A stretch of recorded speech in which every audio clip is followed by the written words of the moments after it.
Thank you, Mr. Chairman, and I appreciate the hearing. Appreciate all of you testifying today on a very, very important issue. But I think from your testimony and the questions you're seeing from the members of this committee, it's certainly not an easy issue. You're talking about schools. I happen to have been through the Marine Infantry Officer course, a recon school, SEER school. These are very difficult schools that most men have a hard time with because it's about a tough profession. I think Sergeant Major LaHue, when he was talking about this recently, the Marine Corps Sergeant Major put it very succinctly. In regards to infantry, there's no trophy for second place. You perform or die. Serious, serious discussion here. And I'm a Marine Infantry officer, but like General Neller mentioned, I'm also someone who has 3 daughters, 3 teenage daughters. All their lives, my wife and I have been telling them that if they work hard, earn something, that they should be able to do anything anyone else does. Anyone. So I support the opportunity for women to serve in any capacity in the military as long as the standards are not lowered. And I think you're seeing that as a consensus here. But one thing that hasn't been talked about enough, I want to talk a little bit about the process. And we know that Secretary Panetta allowed the services to request an exemption. And after thorough study with hundreds of Marines and men and women serving, gave their all to put together a study. Secretary Mavis, I have to tell you, I've been very disappointed in terms of the process, how you've dealt with the Marine Corps' desire to look at this really difficult issue. As soon as the Marines published their study, within 24 hours of this 1,000-page study, you came out and said you saw no reason for an exemption. Did you read the study?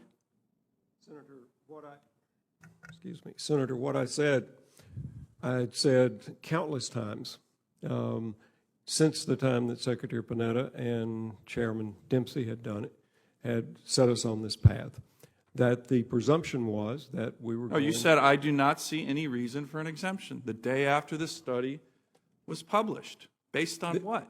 The conclusions. Did you read the study? I've read the study. Did you read the study before you stated that? I had read the conclusions that the Marines drew from the study prior to that, and those conclusions, which were based on averages and not on individual Marines. Let me ask another question that related to the study, and Senator Gillibrand just talked about it. You then implied that the women Marines involved in the study weren't the top flight Marines. And General Neller, I think, just said that wasn't the case. And then in public radio, you essentially told the American people that the Marines weren't looking at this in an objective manner. You said, quote, it started out with a fairly large component of the men in the Marine Corps thinking that this is not a good idea and women will never be able to do this. When you start out with that mindset, you are almost presupposing the outcome. I think the only person presupposing the outcome in this entire process was you. General Neller, were you presupposing the outcome on this after millions of dollars and hundreds of Marines to put together this report? Is that what you were doing, sir? We were all waiting for the results of the study, but I think we'd been out and visited and we had seen some things, but there was a lot of analysis that had to be done, and it was a short period of time. But no, I was not presupposing it. Let me just make another point. I think, Secretary Mavis, for whatever reason, you've seemed agitated, annoyed about what the Marines have been doing, about their study, your public statements, and yet they were the only service, as far as I can tell, doing the hard research on a very, very difficult issue. To me, it seems like you might want to think about complimenting the leadership of the Marine Corps as opposed to implying that they weren't taking this seriously. They were clearly taking it seriously. In my view, they were probably the service that was taking it the most seriously. Let me ask one final question that relates to this. On January 1, you directed the Marines to come up with a detailed plan to integrate boot camp within 15 days. Now, I'm a little biased here, but I think it's commonly known that the Marine Corps probably has the best basic training of any service in the United States military, probably any service in the world. I've been on this committee for a year.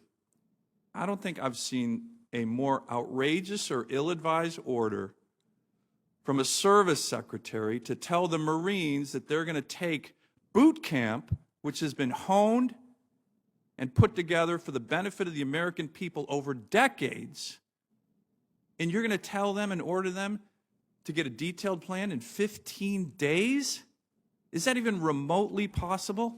And why did you issue such an order when nobody on this committee thinks that that was remotely possible to integrate boot camp? Did you read the Kassenbaum-Baker report committee, unanimous committee? Senator, it was not only possible, but the Marines met that. They had been working on this for months and years, and they always look at how boot camp is organized. And you'll be happy to know, Senator, that they met that deadline. They fully briefed me on January 14th and came That's up with because the Marines are a came up can-do with organization. the Mr. Marines are an Secretary. incredibly capable organization. I'm in awe of the Marine Corps and of individual Marines and the sincerity and the service and the work that they have done on behalf of this country. And as I said in my opening statement, it's the greatest honor of my life to lead the United States Marine Corps and the United States Navy. What we have come to, because the Marines did such a good job of coming up with this, is the Marines have developed a very deliberate plan, a very ordered plan to begin to look at lessons learned and how they can more fully integrate boot camp to give us better Marines, which they have done. And as Commandant Neller and I have talked about several times, boot camp has changed over and over and over again, and always with the same aim, and that is to make better Marines, to make a better Marine Corps and have a more lethal, more effective Marine Corps. How does your order square with the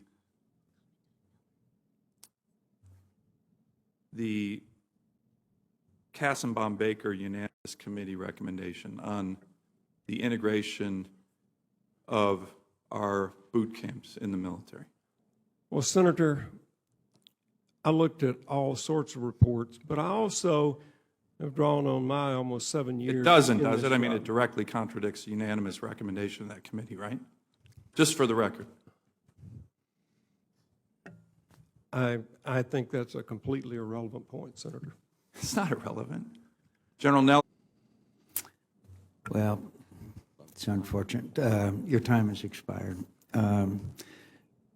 You know, Secretary Mavis, this would have been a lot easier if you hadn't called in the press immediately and debunked what many of us view was a legitimate study without even reading it. And I don't believe that you read a 1,000-page document in one day. I'm sorry, but I don't believe it. And so your handling of this issue has really complicated the whole situation for those of us who fully support the integration of women in the military. It was done in a peremptory, go to the media first fashion.